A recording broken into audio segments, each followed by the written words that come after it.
बिस्मिल्लाहिर्रहमानिर्रहीम सल्लल्लाहु ताला अला मुहम्मद व अला आलिहि व सहबिहि व बारिक वसल्लम।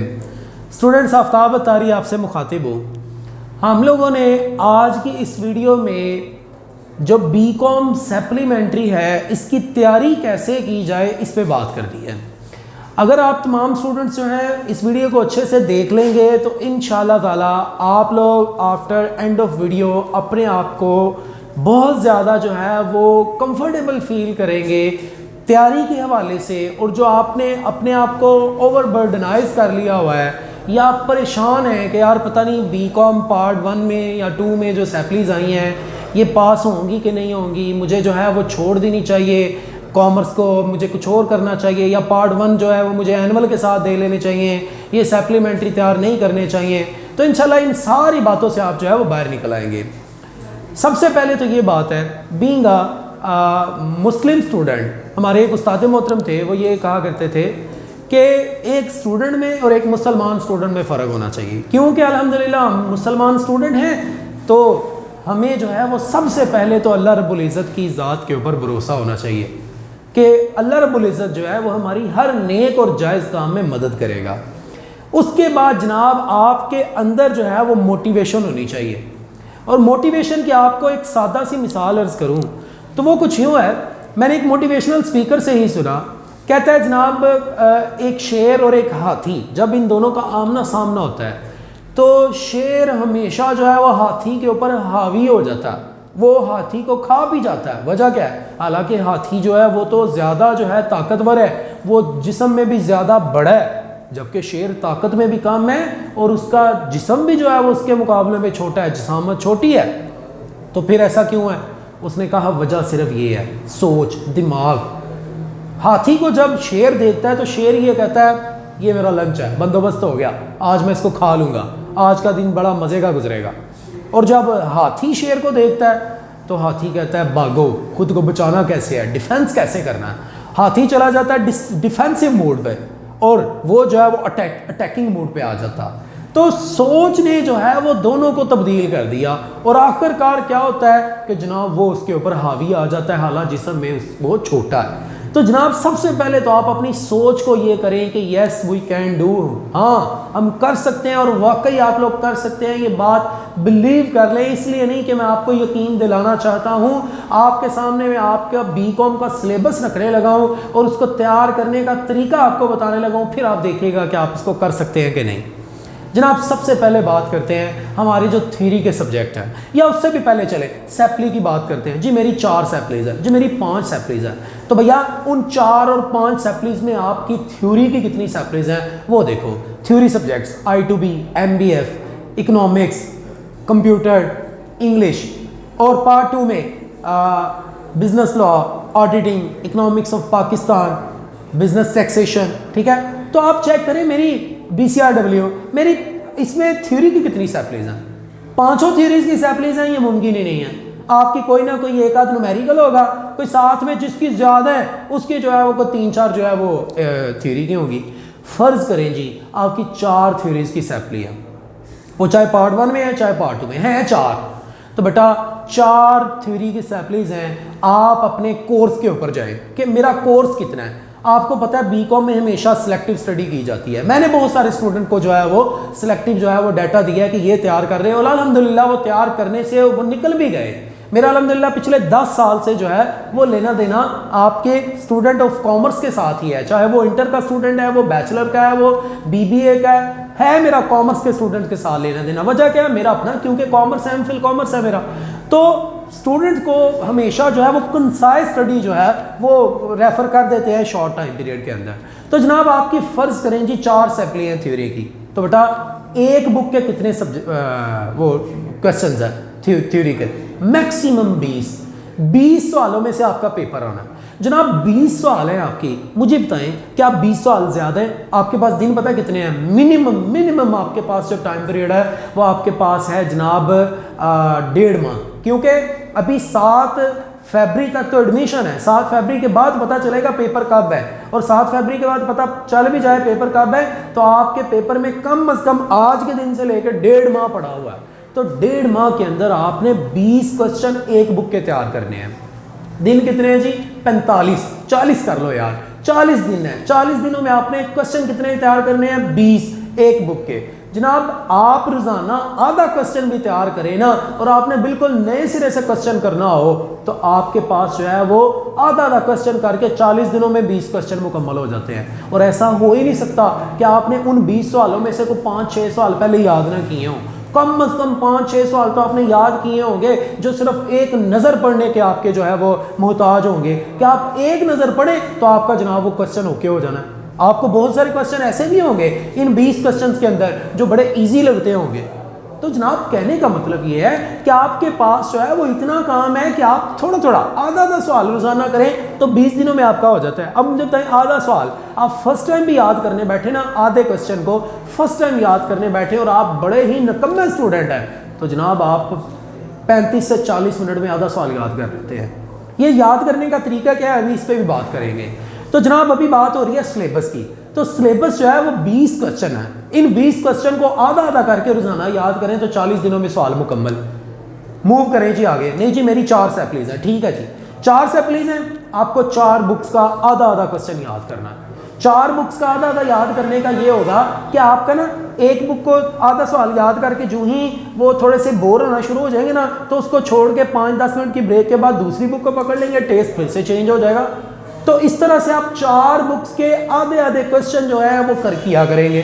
तो अगर आप चारों बुक्स के आधे 4 वो क्वेश्चंस करें तो आपको कितना टाइम लगेगा यार? आप 35 मिनट भी आधे क्वेश्चन के ऊपर फर्स्ट टाइम लगा रहे हो ना, तो आपका जनाब 35 और 70 140 मिनट के अंदर जनाब आपका जो है वो काम ओके हो जाता है। 2 घंटे और 20 मिनट आपको चाहिए, जिसमें आप 4 बुक्स के आधे क्वेश्चन जो है वो तैयार कर सकते हैं। मतलब ये कि आप जो है वो 2 दिनों के अंदर जो है जनाब 4 सवाल तैयार कर लेंगे। 2 दिनों में 4 सवाल, तो यार 2 दिनों में 4 सवाल हों तो आपके टोटल 4 बुक्स के अगर 80 सवाल भी हों तो देखें आपने 40 दिनों में 80 सवालों को कर लिया।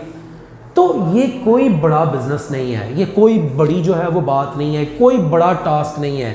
अगर आपके 4 बुक्स में सैपली है तो आप चारों बुक्स का आधा क्वेश्चन रोजाना तैयार करने से इजीली रिमेनिंग जो 40 डेज हैं उसमें अपना पेपर क्लियर कर सकते हैं, कोर्स कवर कर सकते हैं। दूसरा, अब जी तैयारी की जाए तो कैसे की जाए, इस पे भी बात करेंगे, लेकिन वो न्यूमेरिकल पोर्शन की बात बाकी रह गई। ये तो हो गई थ्योरी की बात कि ठीक है जी थ्योरी का जो है वो आपने सिलेबस बता दिया है कि अगर 20 सवाल हो उसमें से भी 4-5 सवाल हमें आते हो पहले से ही, तो बाकी तो कोई काम नहीं है। बाकी जितना काम है कि हम जो है वो थोड़ा करके भी करें, आधा करके भी करें कि तुम्हारा 30-35 दिनों में ख़त्म हो जाएगा।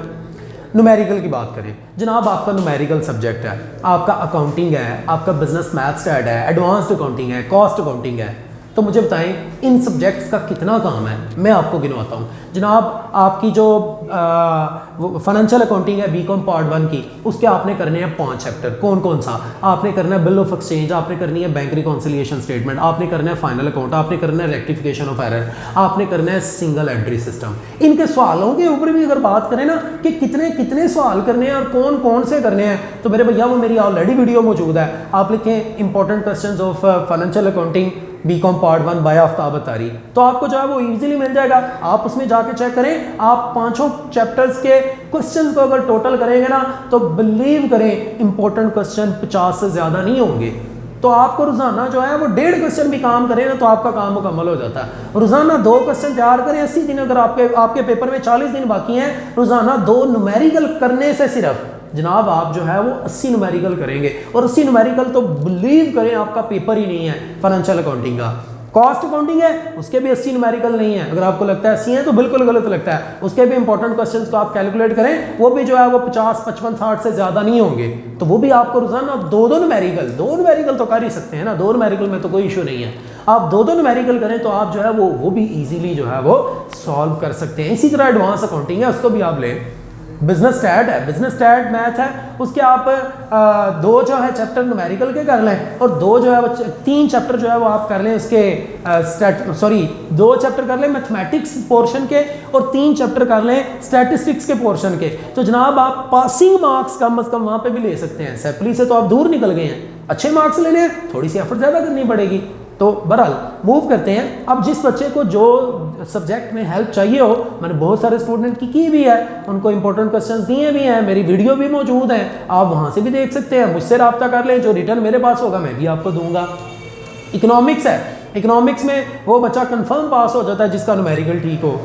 मेरी आप जो है वो वीडियो देख लें, मैथमेटिकल इकोनॉमिक्स, उसके 3 लेक्चर हैं छोटे छोटे 10-10 12-12 मिनट के, आप उन तीनों लेक्चर्स को देख लें, इंशाल्लाह ताला आपका वो 20 नंबर वो भी ओके हो जाएगा। और बाकी जो आपके थ्योरी के वो इसके इकोनॉमिक्स के क्वेश्चन हो उसकी भी आप मुझसे हेल्प ले सकते हैं। बहरहाल अब मूव करते हैं कि हम इनको तैयार किस तरह कर सकते हैं। स्टूडेंट्स, जो तो थ्योरी का पेपर है उसको तैयार करने का सबसे पहला तरीका यही है कि जनाब आप जो है वो हेडिंग्स को तैयार करें। आपका 20 नंबर का पेपर है, अनफॉर्चुनेटली हमारा एग्जामिनेशन सिस्टम जो है ना वो ऐसे चेक करता है लिखा कितना बच्चे ने, को 3-4 पेज लिखे हुए हैं वो ये चेक करता है लेंथ। तो फिर आप जनाब अपने अपने क्वेश्चंस की हेडिंग्स को तैयार करें। कितनी हेडिंग? सबसे पहले तैयारी करने का थ्योरी का तरीका यही है। आपकी आई की असेंबली है, आप जनाब फ़र्ज़ करें वो आपसे क्वेश्चन पूछ लेता है, जनाब जी आप बताएं इसके जो one man control is best, why one man control is best, आप इसको जो है वो डिफाइन करें। तो जनाब आप सबसे पहले इंट्रोडक्शन लिखें 2-3 लाइनों का, वन मैन कंट्रोल क्या होता है, उसके बाद आप उसको डिफाइन कर दें 1-2 लाइन के अंदर। उसके बाद जनाब आप बताएं one man control is best क्यों है, उसके लिए आपकी हेडिंग्स चाहिए। आप जो है आपको अगर हेडिंग्स याद होंगी, उन हेडिंग के अंदर लिखना क्या है वो तो स्टूडेंट जानता है। आपने सुना होगा कभी ये लतीफ़ा भी बल्कि कि स्टूडेंट जो है वो कहता है यार एक लफ्ज़ तुम उन्हें दस दे बाकी मैं आप लिख लगा। वो क्या है असल में उसका उस वक्त दिमाग काम कर रहा होता है, उसे पता होता है इस हेडिंग से रिलेटेड मैं क्या लिख सकता हूँ। तो स्टूडेंट सबसे पहले थ्योरी के पेपर को तैयार करने के लिए अपनी हेडिंग्स को ओके करें। हेडिंग्स जब आपको हर क्वेश्चन की जो कम से कम 18-20 आती होंगी, फिर आप जब पेपर लिखेंगे 18-20 हेडिंग्स लिखते हैं, फिर उन 18-20 हेडिंग्स के अंदर 3-3 4-4 लाइनों की डिटेल लिखें, आपका ये भी काम हो जाएगा। तो थ्योरी के पेपर को याद करने के लिए हेडिंग्स को पहले तैयार करें, उसके अंदर जो लिखा है उसको ऊपर से देख के समझ के पढ़े, ऐसे पढ़े जैसे मैं उर्दू में पढ़ रहा हूँ, इस तरह आपको उसकी अंडरस्टैंडिंग हो रही है कि वो क्या क्या आ रहा है। तो अगर आपको जो है वो ये चीज़ें सारी समझ आ जाएंगी, हेडिंग्स को याद करके उसके अंदर जो डिटेल लिखी है उसको 2 से 3 बार पढ़ें, पढ़ने के बाद बुक बंद करें, जनाब हेडिंग्स समेत जो है वो उस डिटेल को लिखें, बुक खोलें। अगर आपका 60 से 70% मैच कर रहा है बुक के साथ, आप बिल्कुल सेटिस्फाई हो जाए कि जनाब मेरा जो है ये बिल्कुल तैयारी अच्छी हो चुकी है इस क्वेश्चन की। फिर जब आप नेक्स्ट डे क्वेश्चन को तैयार करने लगे अगले को, तो आप पिछले क्वेश्चन को रिवाइज जरूर करें। आप जब 3 से 4 दिन आपने पिछले क्वेश्चन को रिवाइज किया होगा ना हर रोज, तो जनाब आपका मुसलसल पक्का और मजीद वो पक्का होता चला जाएगा। तो इसलिए आप जो है वो मेक श्योर करें कि आपने जब भी थ्योरी के पेपर को तैयार करना है तो पहले आपने हेडिंग्स को जो है वो अच्छे से देख लेना है। हेडिंग्स जब तैयार हो जाएंगी उसके बाद जो है वो आप बात करेंगे कि जनाब अब जो है वो मेरी इसके अंदर डिटेल की बात है। फिर इसके अलावा थ्योरी के पेपर को पास करने के लिए स्टूडेंट्स आपके 5 क्वेश्चंस जो है ना वो पेपर में अटैम्प्ट होना बड़ा ज़रूरी है। अगर आपने 5 क्वेश्चन अटैम्प्ट नहीं किए तो उम्मीद छोड़ दें कि आप पास हो जाएं। Wish you all the best, Allah करे आप जो है पास हो जाएं फिर भी, लेकिन 5 क्वेश्चन थ्योरी के पेपर में करने पड़ेंगे। और मैं हमेशा जो है वो स्टूडेंट को एक वो मजाक के तौर पे जो है वो ये बात करता हूँ कि बेटा तुम्हें अगर 5 क्वेश्चन नहीं भी ना आते फिर भी पेपर में तुमने 5 ही करने हैं। कैसे करने हैं ये तुम्हें ज़्यादा बेहतर पता है। 5 क्वेश्चन जब पेपर में ओके होंगे और आपकी प्रेजेंटेशन अच्छी होगी तो आप पास हो जाएंगे। तो थ्योरी के पेपर में पास होने के टोटल 2 असूल हैं, 5 क्वेश्चन पूरे हों और आपकी प्रेजेंटेशन अच्छी हो। तो आप जो है वो ज़ाहिर है याद करेंगे, तो वो कैसे करेंगे वो मैंने आपको बता दिया है। हेडिंग्स के ऊपर मैक्सिमम फोकस करें, उसके अंदर जो डिटेल लिखी है वो कोशिश करें कि आपको कुछ ना कुछ बातें छोटे छोटे पॉइंट उसके जहन में बैठ जाएं ताकि आप उसको लिख सकें। इसके अलावा स्टूडेंट्स को 2-3 स्टूडेंट्स का जो है वो ये भी कहना था कि आप जो मोस्ट फ्रीक्वेंट आस्क्ड क्वेश्चंस हैं उनको भी जो है वो एड्रेस जरूर कीजिएगा। सबसे ज़्यादा मुझसे ये क्वेश्चन पूछा गया कि क्या मैं जो है वो BCom 2 के पेपर दे सकता हूँ, तो उसका जवाब ये है अगर आपकी सैप्लीज हैं पार्ट 1 के अंदर 2 या 2 से कम तो आप BCom 2 के पेपर दे सकते हैं। और आपके पास ये भी ऑप्शन है कि आप इन दोनों सैप्लीज को पार्ट 1 के एनुअल के साथ दे लीजिएगा, सप्लीमेंट्री ना दें। और अगर आपकी सैप्लीज 3 या 3 से ज़्यादा हैं तो पार्ट 1 की इन सैप्लीज 3 सैप्लीज में से आपको कम से कम एक मजीद पास करनी होगी। 2 सैप्ली वाले को इजाज़त मिलती है, 2 से ज़्यादा सैप्ली वाले को पार्ट 2 देने की इजाज़त नहीं मिलती। लिहाजा अपने आप को इस काबिल हमने इसी सप्लीमेंट्री एग्ज़ाम के अंदर करना है कि हमारी सैप्लीज अल्लाह करे बिल्कुल ख़त्म हो जाए, अदरवाइज़ कम हो के जो है वो सिर्फ 2 रह जाए, ताकि हमारा साल ना ज़ाया और हम पार्ट 2 के पेपर भी इसी साल दे सकें। कुछ स्टूडेंट का ये कहना था क्या मैं पार्ट 1 के एनुअल पेपर के साथ अपने सारे सप्लीमेंट्री दे सकता हूँ और पार्ट 2 अगले साल कर लूँ? जी बिल्कुल, ऐसा भी मुमकिन है कि आप पार्ट 2 जो है वो सारा अगले साल कर लीजिएगा, तो पार्ट 1 के सिर्फ फिर आपने वो वाले पेपर अभी एनुअल के साथ देने हैं अगस्त के अंदर जिनमें आपकी सैप्ली है। ये आपके पास ऑप्शन है, लेकिन मेरा ख्याल है आप इस ऑप्शन को ना अवेल करें। आप कोशिश करें कि आप जो है वो सप्लीमेंट्री को अभी जो है वो क्लियर करें, कोशिश करें इंशाअल्लाह ताला। बाकी रब जो है वो इसका हमारे लिए कोई बेहतर सबब भी पैदा करेगा। इसके अलावा बहुत सारे स्टूडेंट्स का ये कहना था कि मैं जो है वो जनाब पार्ट 1 उसको जो है वो रिपीट करना चाहता हूँ सारे का सारा, जिनमें पास हूँ वो भी। तो बेटा ऐसा नहीं हो सकता। आप जो पास होने वाले सब्जेक्ट्स हैं उनको अगर आप दोबारा से पेपर देना चाहते हैं तो आपको नए सिरे से दोबारा से रजिस्ट्रेशन तक जो है वो करवानी पड़ेगी। तो पुराने रिजल्ट को कैंसिल करवाना पड़ेगा, रजिस्ट्रेशन आपकी वही रहेगी, पुराने रिजल्ट को कैंसिल करवा के तो फिर आप नए पार्ट 1 के सारे पेपर्स के लिए एलिजिबल हो सकते हैं। कुछ स्टूडेंट का ये कहना था हम इम्प्रूवमेंट के पेपर देना चाहते हैं, तो इम्प्रूवमेंट के पेपर आप उस वक्त दे सकते हैं कि जब आपकी डिग्री मुकम्मल तौर पे पूरी हो चुकी हो और उसके बाद जो है आप इम्प्रूवमेंट के पेपर दे सकें। इसके अलावा कुछ स्टूडेंट्स का ये कहना था कि सप्लीमेंट्री एग्जाम जो है वो एनुअल एग्जाम की निस्बत कैसा होता है। स्टूडेंट्स वो भी ऐसा ही होता है जैसा एनुअल है। असल में ना पास होना हमारे यहाँ जो है ना वो अच्छी मेहनत के साथ साथ गुड लक और बैड लक का भी साथ में आमेज़िश हो चुकी हुई है। लिहाजा अल्लाह से दुआ किया करें जब आप पेपर दे दें कि अल्लाह मैंने ज़रूर एफर्ट किया है, अब जो है वो मेरी किस्मत को भी अच्छा बनाना। खाली किस्मत को अच्छा बनाने की दुआ मांगेंगे और मेहनत नहीं करेंगे तो वो जो है वो ज़रा नेचर के ख़िलाफ़ है। नेचर हमेशा जो है वो कहती है पहले जनाब आप एफर्ट करें, उसके बाद जो है वो मेरी तरफ भी रुजू करें तो मैं उसमें जो है वो ज़रूर बरकत डालूंगा। आपके इसके अलावा अगर कोई किसी किस्म की क्यूरी हो आप व्हाट्सएप पे मुझे रब्ता कर सकते हैं, यहीं पे कमेंट कर लें, मैं आपको इंशाल्लाह ज़रूर जो है वो इसकी डिटेल जो है वो आपसे शेयर करूँगा। अगर किसी स्टूडेंट को जो है वो मुझसे पढ़ना हो, बहुत सारे स्टूडेंट जो हैं उनका ये कहना है कि सर हमें पढ़ा दें और कुछ स्टूडेंट मुझे पढ़ भी रहे हैं, तो आप जो है वो मुझसे रब्ता कर सकते हैं मेरे व्हाट्सएप नंबर पे 0300 6161 276। इंशाल्लाह ताला हम जो है वो काम करेंगे तो ज़रूर जो है वो अल्लाह रब्बुल इज़्ज़त उसमें बरकत भी डालेगा। Thanks for watching Aftab Attari official.